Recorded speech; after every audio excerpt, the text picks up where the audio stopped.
Hello everyone! Ayan, kumusta po sa inyong lahat? And for today's video ay samahan niyo po ako magluto nitong ating isa na namang napakasarap na ulam. Walang iba kundi itong ating pakbet or pinakbet. Ayan. So, syempre masarap, madaming gulay. Kaya naman, samahan niyo na po ako magluto and enjoy watching po. Kung bago pa lang po kayo sa aming page, huwag niyo po sanang kalimutan mag-like at mag-follow para palagi po kayong updated sa aming mga bagong video na i-upload. So, yun na nga guys, nagsangkot siya tayo nitong ating pork. So, taba-taba. Syempre, masarap po yan pag sa mga panggisa-gisa. At naglagay na po tayo ng bawang at sibuyas. Ayan. So, halu-haluin natin po yan hanggang lumabas yung bango ng ating ginigisang bawang at sibuyas. Pagkatapos, ay ilagay na natin dyan yung ating fresh na alamang. At syempre, hinugasan po natin iyan para malinisan at mabawasan din ang alat. Tapos, naglagay na rin tayo ng kamatis. Ayan. Tapos, gisahin lang po natin yung ating kamatis dyan, guys. So, um, natimplahan ko na rin to, guys. Kaya lang, itong paglagay natin ng kalabasa, hindi ko na, guys, na-videohan. Ayan. So, makikita nyo, nandyan yung kalabasa. So, naglagay lang po tayo dyan ng paminta, asin, tapos konting toyo. Ayan. Nung ginigisa natin kanina. Ayan. Tapos, syempre, inuuna ko yung kalabasa kasi medyo matigas po yan. Pero, isusunod lang din naman natin itong ating mga sitaw, okra, talong. Ayan.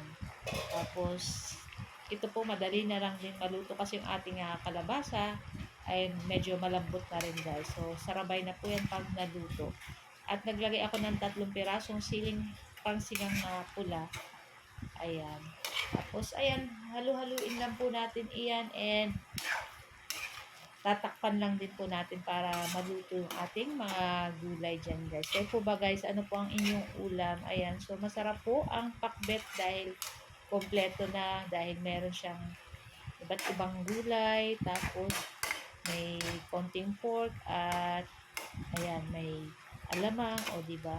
Tapos syempre kung medyo kaya pa ng budget nyo, pwede nyo po yung partneran ng pritong tilapia o pritong daing na bangus or pritong pork chop or fried chicken. Ayan. So, ayan na nga at tinakpan ko lang guys at ayan, this time medyo okay na yung ating mga sitaw and yung ating ampalaya, okra, okay na din yung ating talong. So, medyo marami lang yung ating kalabasa pero okay lang yan guys kasi mahilig naman po sa kalabasa ang aking 3 sons. So, ayan at okay na rin to guys. Pwede na nating patayin yung apoy.